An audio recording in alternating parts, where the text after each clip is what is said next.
Alhamdulillah Rabbil Alameen. Wassalatu wassalamu ala Sayyidil Anbiya wal Mursaleen wa ala alihi wa ashabihi ajma'in. May praise be to Allah subhanahu wa ta'ala, the creator of all the universe, and peace and blessings be upon his last and final Prophet Muhammad sallallahu alayhi wasallam, upon his family, all his companions, and all his followers till the day of judgment.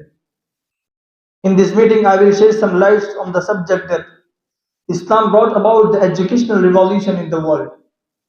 Nowadays, education is considered to be the gift of this modern age.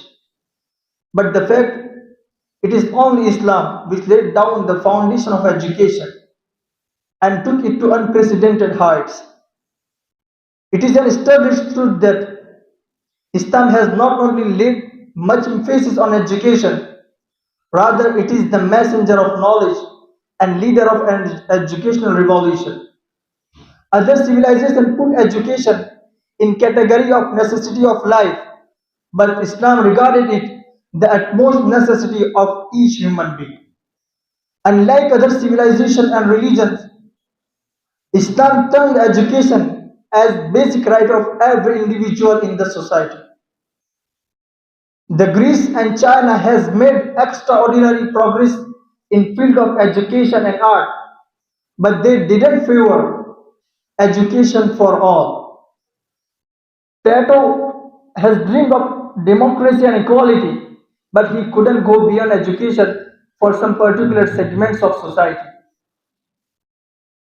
In India, which once was center of education and art, a lowest caste person was not even allowed to hear the Vedic scriptures.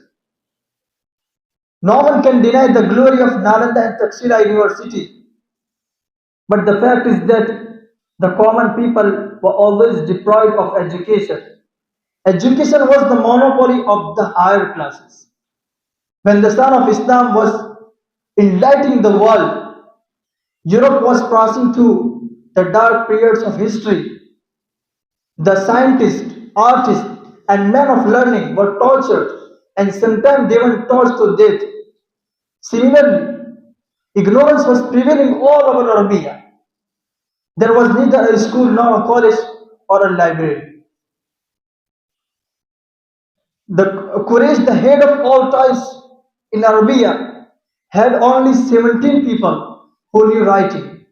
In 570 Anno Domini, when the sun of Islam rose from the horizon of Arabian Peninsula, the entire world was shrouded by darkness and steeped in ignorance and long slumber. The first slogan that Islam chanted in this horrible atmosphere was about education.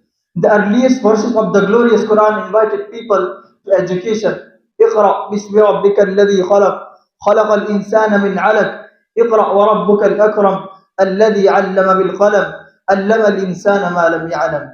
Read the name of your Lord who created everything. He created a man from a clot of blood. Read, and your Lord is most gracious, who imparted knowledge by means of pen. He taught men what he didn't know. These verses of the glorious Quran is considered to be the fountainhead of education in post-Islamic history. They created remarkable eagerness towards education. The glorious Quran filled the followers of Islam a tremendous spirit. Hadith also encouraged this spirit and gave it a good push by repeated mentioning of education, virtues, and greatness. Respected audience, the Quran has laid much importance to education.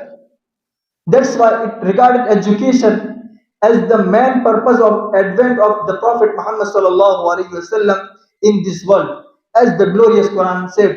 هو الذي بعث في الأميين رسولا منهم يتلو عليهم آياته ويزكيهم ويعلمهم الكتاب والحكمة وإن كانوا من قبل لفي ضلال مبين.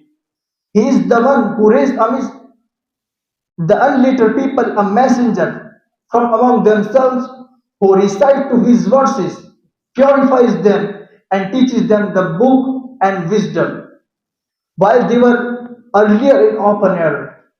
This is the reason the Prophet Muhammad said himself, I was sent down as a teacher. Once upon a time, Prophet Muhammad saw his companion sitting in two salkar.